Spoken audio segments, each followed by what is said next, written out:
سر یہ ساری کائنات اللہ نے انسان کے لیے پیدا کی ہے، انسان کو اپنے لیے پیدا کیا۔ آپ بہت قیمتی ہیں، اپنی قیمت کو جانیں،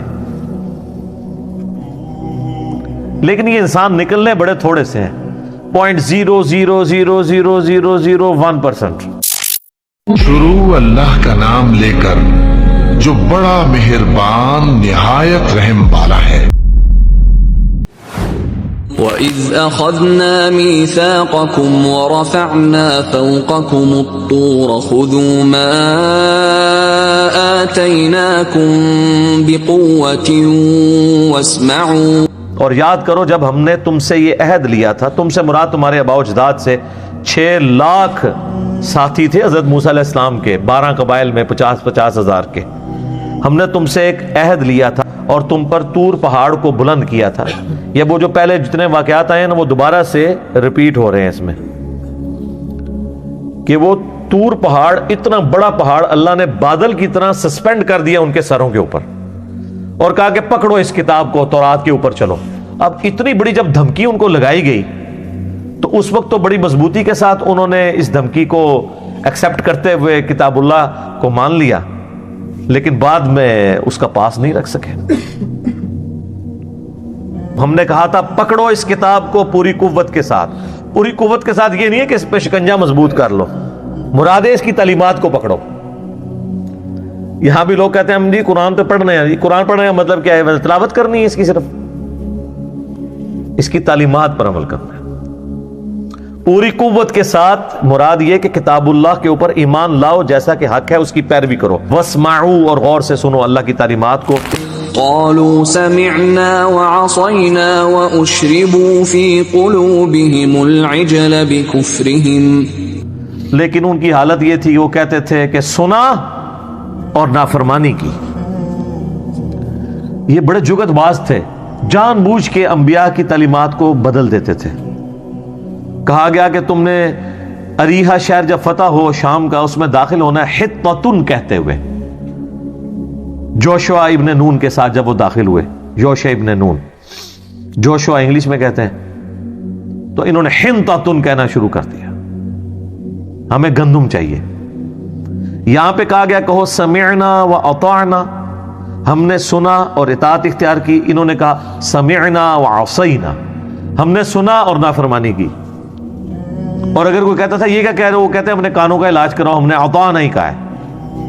تو موٹا کر کے تو 19-20 کا ہی فرق ہے نا، سمعنا و اطعنا یا سمعنا و عصینا، تو وہ کہتے تھے ہم نے تو یہی کہا ہے۔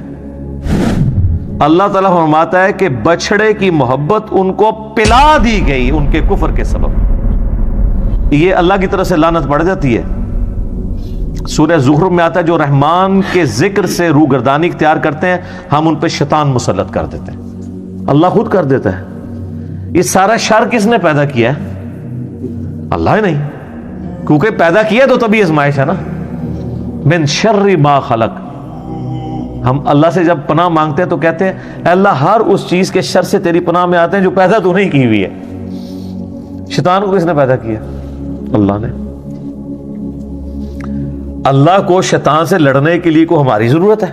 2 منٹ میں گیچی مروڑ دے اس کی، لیکن نہیں، مہلت دی ہوئی ہے کیونکہ ہماری آزمائش رکھ دی ہے نا اس کو۔ تو ہر شر کو پیدا اللہ نے کیا ہے، اس لیے خیر اور شر میں آپ تمیز کر کے سچائی تک پہنچیں۔ اللہ کو یہ پسند ہے، صرف خیر ہی خیر ہو تو وہ تو اللہ کے پاس آلریڈی اتنی بڑی مخلوق فرشتوں کی فارم میں موجود ہے، جو سورۃ الانبیاء میں آتا ہے کہ نہ وہ تھکتے ہیں نہ تھمتے ہیں، ہر وقت اس کی حمد اور تسبیح کرتے رہتے ہیں، اور جو اللہ حکم دیتا ہے اس کی خلاف ورزی کا وہ سوچتے بھی نہیں ہے۔ اگر اللہ تعالیٰ نے یہی کام لینا ہوتا تو فرشتے کر رہے تھے وہ والی عبادت۔ اللہ نے وہ والی عبادت انسان سے طلب کی ہے کہ جو انسان اپنی مرضی سے کرے، اور میں اسی لیے کہتا ہوں کہ یہ وہ دولت ہے جو جبرائیل کے پاس بھی نہیں ہے۔ یہ کہا جاتا ہے نا، ہے فرشتے سے بہتر انسان بننا، واقعی اگر انسان کا بچہ کو بن جائے۔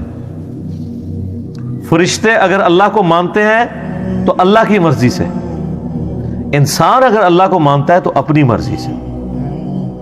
توفیق الہی اپنی جگہ ہوتی ہے، لیکن توفیق بھی اس وقت ہوتی ہے جب انسان خود ڈیسیژن کرتا ہے، اور یہ ایک ڈیسیژن اللہ کو اتنا پیارا ہے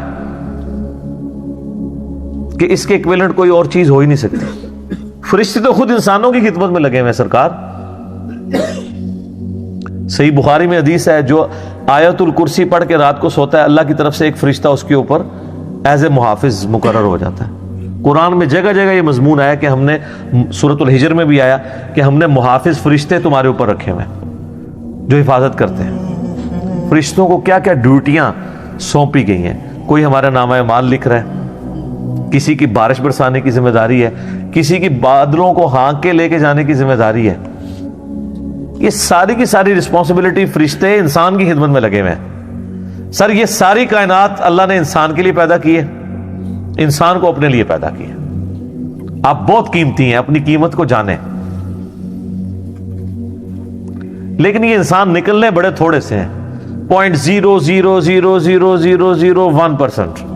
یہ بھی میں ایسے کم بتا رہا ہوں, اس سے بھی اور کم ہے, زیادہ بتا دیا میں نے. اتنے اربوں میں سے ہی چند لوگ اللہ کو چاہیے. اتنے قیمتی ہیں انسان اگر اپنی وہ قیمت کو پہچانے. تو اللہ فرماتا ہے بچڑے کی محبت ان کو پلا دی گئی ان کے کفر کے سبب. یعنی یہ کفر کے سبب کیا, ان کے اندر بیسیکلی یہ نافرمانی کا مادہ موجود تھا, کفر سے پہلے بھی تھا. کیونکہ سورۃ الاعراف کی آیت نمبر 138 میں آگے چل کے آئے گا جو کہ مصحف کی ترتیب میں آگے ہے, لیکن سورۃ البقرہ سے پہلے 2/3 قرآن نازل ہو چکا ہوا تھا. لہٰذا یہاں پہ کچھ باتیں اشارتاً ہو رہی ہیں جو آلریڈی نازل ہو چکی ہوئی تھی. سورۃ الاعراف کی آیت نمبر 138 میں آئے گا کہ موسیٰ علیہ السلام جب یہ 6 لاکھ کا لشکر لے کے ایک جگہ سے گزرے, وہاں پہ کچھ لوگوں نے بتوں پر اعتکاف کیا ہوا تھا. تو حضرت موسیٰ کے ساتھیوں نے کہا کہ حضرت آپ بھی ہمارے لیے کوئی اللہ کا بت بنا دیں کہ ہم بھی اس پہ اعتکاف کر کے بیٹھ جائیں. تو اللہ نے کہا, اللہ کے پیغمبر حضرت موسیٰ علیہ السلام نے کہا اے اللہ میں اس جاہل قوم سے تیری پناہ میں آتا ہوں کہ اللہ کو مان رہے ہیں, اس کا پیغمبر اندر موجود ہے اور پیغمبر کو کہہ رہے ہیں کہ اللہ کا ایک بت بنا دو. تو یہ جو ان کے اندر خناس بھرا ہوا تھا نا بت پرستی کا, بس وہ انتظار میں ہی تھے. موسیٰ علیہ السلام گئے پیچھو کام بھی پاتا انہوں نے بچڑے والا. یہ بتوں کے اعتکاف والی ڈیمانڈ جو ہے نا, یہ بچڑے کو رب بنانے سے پہلے والا واقعہ. تو اللہ رب ان کے اندر جو خناس چھپا ہوا تھا نا, اس کے سبب اللہ نے پھر ان کے اوپر ایسی مور لگائی کہ بچڑے کی محبت ان کو پلا دی گئی. اب یہ محبت بچڑے کی اتنی آسانی سے تو نہیں نکلتی, اس لیے آپ کو یاد ہوگا ہم نے پچھلی کلاسوں میں جو گائے والا واقعہ کور کیا ہے, اللہ نے گائے کیوں ذبح کروائی ان سے, تاکہ ان کے دل سے اس کی عظمت نکلے. اور وہ کروائی بھی گولڈن کلر کی, کیونکہ انہوں نے بچڑا سونے کو پگھلا کے گولڈن کلر کا بنایا تھا. اس لیے تو وہ بہانے کرتے تھے جی ہمیں سمجھ نہیں آ رہا گائے کس قسم کی ہو, کبھی کوئی کہانی کبھی کوئی کہانی. الٹیمیٹلی اللہ نے فرمایا وہ آخری دفعہ جو کہ انشاءاللہ انہوں نے زبان سے نکالا تھا, اللہ نے کہا یہ کامیاب ہو گئے, لیکن لگتے نہیں تھے کہ یہ قربانی کریں گے. وہ کیوں نہیں کر رہے تھے کہ اندر سے وہ والی جو عزت اور تکریم تھی وہ جا نہیں رہی تھی, اندر کا خناس مر نہیں رہا تھا. اس کا مطلب ہے کہ اندر کا خناس مارنا یہ اصل میں ہدایت کا دروازہ کھولتا ہے. تو سر ہم بھی یہی کر رہے ہیں. انڈیا پاکستان بنگلہ دیش میں جو اندر کا خناس ہے وہ یہ نہیں ہے کہ یہ لوگ قرآن اور حدیث کو نہیں مانتے. اندر کا خناس یہ ہے کہ قرآن اور حدیث کی نہیں مانتے. کو تو بڑا آسان ہے, قرآن کو مان رہے ہیں ماشاءاللہ, خوشبوؤں میں لپیٹ رہے ہیں, چوم رہے ہیں, چاٹ رہے ہیں, مرنے کے اوپر 10-10 20-20 قرآن پڑھواتے ہیں, کی نہیں مان رہے. اچھا وہ کی کیوں نہیں مان رہے؟ یہ بیماری تو ساری کہتے تھے, اس بیماری کی اصل وجہ کیا تھی وہ علاج ہی نہیں کیا. جیسا کہ ہمارے عموماً ایلوپیتھک علاج کے اندر نا بیماری کی سمٹمز کا علاج کیا جاتا ہے, اس کی اصل وجہ کا علاج نہیں کیا جاتا. بخار چڑھا ہوا ہے پیناڈول دے دو بخار نیچے آ جائے. کیوں چڑھا ہے؟ ہو سکتا ہے کرونا وائرس ہی ہوا وہ, اس میں بھی بخار چڑھتا ہے. جبکہ ہومیوپیتھک ڈاکٹرز کا یہ دعویٰ ہے کہ ہم اس روٹ کاز کو ایڈریس کرتے ہیں, اس کی وجہ سے وہ اپنے علاج کو اس سے بہتر سمجھتے ہیں. ہم بھی یہ بتاتے ہیں کہ اصل روٹ کاز یہ تھی قرآن و حدیث کو نہ ماننے کی کہ بابوں کی محبت انہیں پلا دی گئی تھی, جس طرح بچڑے کی محبت پلا دی گئی تھی ان کو. تو جب تک باب ذبح نہیں ہوتے اس وقت تک کبھی بھی بات سمجھ نہیں آتی.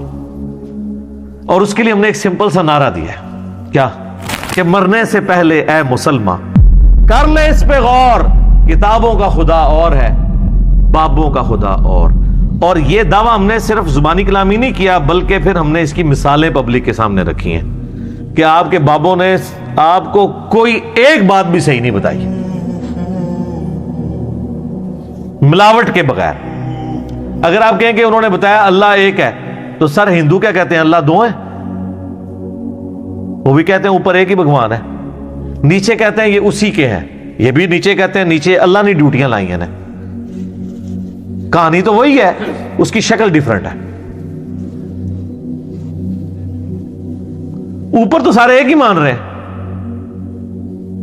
تو یہ نیچے جو کہانیاں تھی نا, یہ جو اندر کا خناس اس وقت مرتا ہے جب آپ ان بابوں سے اعلان برات کریں, اور بابوں سے اعلان برات کروانے کے لیے آپ کو جناب وہ کیمو تھراپی چاہیے, چھوٹے موٹے علاج سے نہیں ہوتا. اور وہ ایک بار لگ جائے نا, ویسے تو کینسر کے علاج میں تو چانسز ہوتے ہیں کہ دوبارہ کینسر ہو جائے, لیکن اللہ کے فضل سے یہاں سے جو کیمو تھراپی ہوتی ہے نا اس پلیٹ فارم سے, اس کے بعد وہ مریض جو ہے وہ اس قابل ہو جاتا ہے کہ آگے مریضوں کو ٹھیک کرنا شروع کرتا ہے. ادھر آؤ بھائی تو انہوں اصل مسئلہ دسنے کی ہے اے وہ کہانی. یہ اصل میں وہ چیز ہے جس کو آئیڈینٹیفائی کر لیے, لیکن یہ بہت بڑی دلیری کا کام تھا. لوگ کہتے ہیں پہلے کیوں نہیں کسی نے کیا؟ سر اس لیے نہیں کیا کہ حکمرانوں کی پش پناہی ہوتی تھی گمراہ کن عقائد کے اوپر. جب اورنگزیب عالمگیر دربار پہ بیٹھا رہے گا تو نیچے عوام کیا کرے گی؟ اور وہ حکمران آج والا حکمران نہیں ہے کہ آپ حکمران کو گالیاں بھی نکالیں, سوشل میڈیا کے اوپر اس کو یہودی ایجنٹ بھی لکھتے رہیں اور مودی کا یار بھی لکھتے رہیں, جو مرضی لکھتے رہیں, کوئی فرق نہیں پڑتا. اس زمانے میں یہ نہیں ہوتا تھا, وہ سگے بھائی کو بھی قتل کروا دیتے تھے جو اظہار رائے کرتا تھا, فریڈم آف ایکسپریشن کوئی نہیں تھی. تو ایسے موقع میں آپ سمجھ سکتے ہیں کہ کوئی بندہ توحید کی آواز لے کے اٹھے تو وہ سودا بکنا شروع ہو جائے, کاٹ کے پرے پھینک دیتے تھے. صرف ان کا دین پروموٹ ہوتا تھا جو حکمرانوں کا دین ہوتا تھا. اس لیے آپ دیکھیں سلطنت عباسیہ میں جب مامون الرشید معتزلہ ہو گیا, پوری سلطنت اس کے پیچھے جو ہے وہ ظاہر ہے اس نے تلوار کی زور کے اوپر نافذ کر دیا. تو اکیلا احمد بن حنبل ہی کھڑا ہوا تھا نا, باقی تو سارے مولوی دم دبا کے ادھر ادھر ہو گئے تھے, بڑے بڑے امام, بڑے بڑے رحمہ اللہ, کیونکہ مارے کھانی پڑنی تھی. تو بہرحال کوئی رزلٹ نکل آیا. لیکن بعد میں یہ ہوا کہ یعنی اس لیول کی ایفرٹ نہیں ہوئی, اگر ہوئی بھی ہے تو وہ اکھاڑ دی گئی ہے. آج بھی اگر آپ دنیا سے یوٹیوب ختم کر دیں تو ہماری یہ دعوت اسی پلیٹ فارم پہ اسی جیلم شہر کے اندر دفن ہو جانی تھی نا. اگر آپ ایک لمحے کے لیے سوچیں کہ انٹرنیٹ نہ ہو تو لوگوں نے کہا تھا سارے لوگ یہی کرتے ہیں. اب سر آپ دنیا کی کسی مسجد میں چلے جائیں, دنیا کی کسی مسجد میں جہاں کوئی اردو سپیکنگ ہے, اور اس سے یہ پوچھیں کہ یار یہ اس طرح ایک لڑکا آیا ہوا ہے, بس اتنا ہی کہنا ہے آپ نے, آگے وہ آپ کو اچھا یا برا تعارف خود ہی کرا دے گا. تو یہ کیوں ہوا ہے؟ اس میڈیا کی برکت سے. اور یہ اللہ کا وعدہ ہے اپنے نبی کے ساتھ, هو الذی ارسل رسولہ بالہدی ودین الحق لیظہرہ علی الدین کلہ. اور یہ بشارت قرب قیامت میں پوری ہونی ہے. مسند احمد میں حدیث ہے, قیامت سے پہلے ایک وقت ایسا آئے گا کہ دنیا کے ہر گھر میں میری دعوت پہنچے گی, لوگ چاہتے یا نہ چاہتے ہوئے اس دعوت کو قبول کریں گے. تو صحابہ کرام کے زمانے میں تو ایسا نہیں ہو سکا, بعد میں بھی نہیں. اس ٹائم بھی لوگ سوچتے ہوں گے کہ ہر گھر میں کیسے پہنچے گی. سر آج دیکھ لینا, ہر گھر میں کیا, گھر کے بیڈ روم کے اندر, موبائل کے اندر. جس بچے کو آپ دوسرے مسئلے کی مسجد میں نہیں جانے دیتے تھے, اس بچے کے موبائل کے اندر ہمارے کلپس موجود ہیں. یہاں لوگ آ کے روتے ہیں جناب, کہتے ہیں بچہ ساڈا خراب ہو گیا. بھائی منو پتہ بھی نہیں کتنے بچے خراب ہو گئے نے. یہ اللہ تعالیٰ نے ریسورسز پرووائڈ کیے, اس دور کی برکت ہے. تو اللہ تعالیٰ ہمارا ان کو بچڑے کی محبت پلا دی گئی تھی ان کے کفر کے سبب. قل بئس ما یأمرکم بہ ایمانکم, اللہ تعالیٰ فرماتا ہے نبی ان سے فرما دو کیا ہی بری چیز کا حکم دیتا ہے تمہارا ایمان. یعنی تمہارے ایمان سے مراد تمہارا یہ جو جھوٹا تم نے عقیدہ رکھا ہوا ہے نا، تمہیں یہ حکم دیتا ہے کہ تم بچڑے کو خدا بنا لو، تمہارے تو کرتوت ایسے ہیں، تم لوگوں نے تو اپنے پیغمبر کی موجودگی کے اندر کفر و شرک کیا، آج پیغمبر آخر الزمان صلی اللہ علیہ وآلہ وسلم کا انکار کر رہے ہو تو کوئی معیوب بات نہیں ہے، تم نے تو اپنے پیغمبر کے ساتھ یہ کچھ کیا کہ وہ کوہ طور پہ گئے، تم نے 70,000 یہودیوں نے ایک دن کے اندر اپنے عقیدے سے جو ہے وہ روگردانی کی، اور پھر وہ گزر چکا ہے کہ پھر ان کو قتل مرتد کی سزا ہوئی تھی، ایک دن میں 70,000 یہودی قتل کیے گئے تھے جو مرتد ہوئے تھے۔ ان کنتم مؤمنین، اگر تم واقعی مومن ہو تو ذرا غور کرو، تمہارے ایمان اس چیز کا متقاضی ہے کہ تم لوگ شرک کرو؟